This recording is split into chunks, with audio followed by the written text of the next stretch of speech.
First question goes to Alexander. When you first read this original Tarzan, how did you imagine this man? Your version Tarzan looks like a little bit gloomy. she's kind of a man of few words. Yeah. Well, I don't think he's happy in the beginning of the movie, even though he's married to Jane, this amazing woman that he loves, and he lives in London in this amazing, gorgeous, big, the Greystoke Manor, and he's got all the money in the world. But it was important that you feel that he belongs in the jungle, and he feels obligated to stay in London. He feels that is his duty, because again, he was raised in the jungle. His biological parents died in the jungle, so he feels that this is my legacy. I should be in London, but he's not happy. I also thought it was a fun way to start the movie. It's unexpected because audiences expect the Tarzan movie to open with the boy in a loincloth swinging through the trees, and I thought it was fun that he's drinking tea with the Prime Minister instead. But again, he's not happy there, and then Sam Jackson's character shows up and invites them back to the Congo, and he's reluctant to go because he made some powerful enemies in the jungle, and he's also afraid of himself and what he's capable of and his more animalistic side. So I think that's why you can feel this darkness within, in a way. He's got a lot of stuff he hasn't dealt with, but he has to return. He has to go back because his friends and animals and humans and Mother Nature, they're all suffering down there from what King Leopold and Leon Rom and the Force Publique are doing to the land. So he's got no choice, and then they return, and that's kind of where the adventure kicks off. So in this movie, we can see Jane won't just be waiting for her hero. She starts to fighting back. How do you see Jane, this character? Yeah, I think it's a far more modern take on Jane.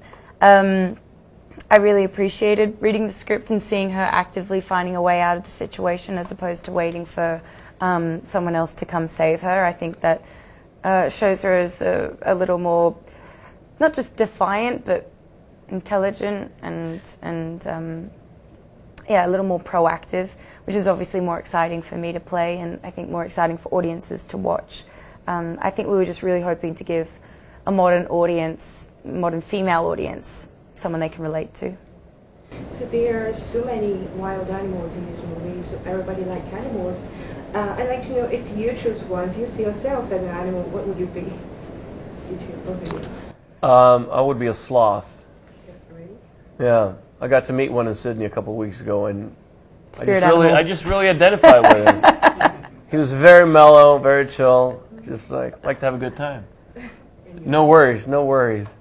I think a monkey. I have really long arms, so I think I'd fit right in with the monkeys up in the tree just swinging around. Well, you married an ape man. So. Yeah, so there's clearly something there. So are there any memorable moments during shooting? Well, we shot, like you mentioned, all the wild animals are CGI, and those are, I have never worked with CGI animals before, so that was a memorable experience, and quite funny sometimes, because the fight sequences and the scene where when we return to the savannah, to Africa, my character meets a lion that he's known since he was a little cub, and it's a beautiful moment where they greet each other. Tarzan goes down on all fours and they nuzzle each other, and we didn't have a real lion that day. It was a dancer in a gray pajamas, and that was quite interesting to meet him and shake hands and then go down on all fours and nuzzle each other. And it was pretty cool to see the movie because, again, when we shot it, it was quite comedic, and Sam Jackson and Margaret were standing there looking at me and this guy in the pajamas rubbing up against each other. It looked so weird. But then you see the movie, and it's this beautiful, beautiful moment when he reconnects with his friend. It's quite sweet. Movie magic. So how many takes does it take, to finishing those fighting scenes with those gorillas? Yeah, that took a couple of days. It's a big, big fight scene. So we choreographed it for about a month. Just practiced it, went through all the moves. A stunt guy and I. And then on the day, it was a stunt guy in a padded gray jumpsuit. So he looked like, I mean, he was like this big in order to get like the size of the gorilla right. So I don't know how many days exactly, but I think it was 4 or 5 days of shooting that fight scene.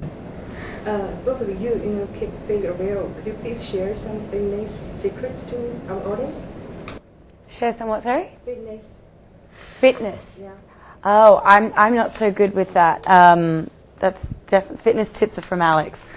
Well, I was on a very strict diet and very intense training for the movie to get in shape for it.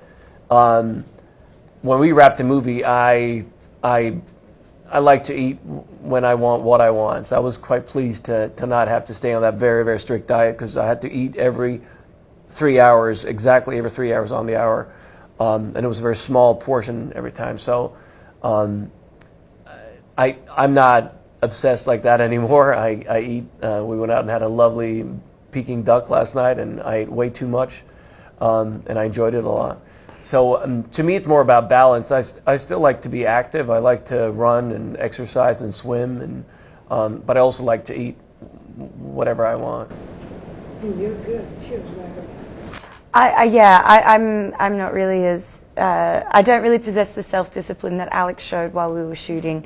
I've never done a diet for 9 months, so I like doing active things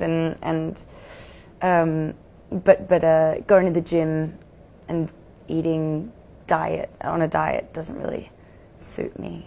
Okay. So Alex, have you ever considered working with your father, Mr. Stellan Skarsgård, in the movie?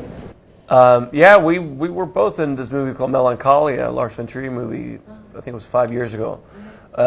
We only had 2 or 3 scenes together, and it was magical.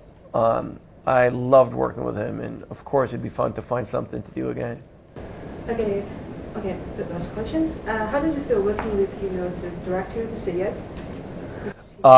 David Yates is one of the most wonderful directors I've ever worked with. Not only is he incredibly talented, but he's also so sweet and so lovely to have on a set. And this was obviously a very, very big set with 300-400 people. And when you have a leader like David, who's so warm and loving, and he cares about everyone in the room, that creates a great atmosphere on set. And that really means a lot to me as an actor, when you feel that no one behind the camera is nervous because they might lose their job, or that the director might yell at them. Everyone is relaxed and having a good time, and I think people do a better job when they're relaxed and when they're having a good time and when they're passionate about what they're doing.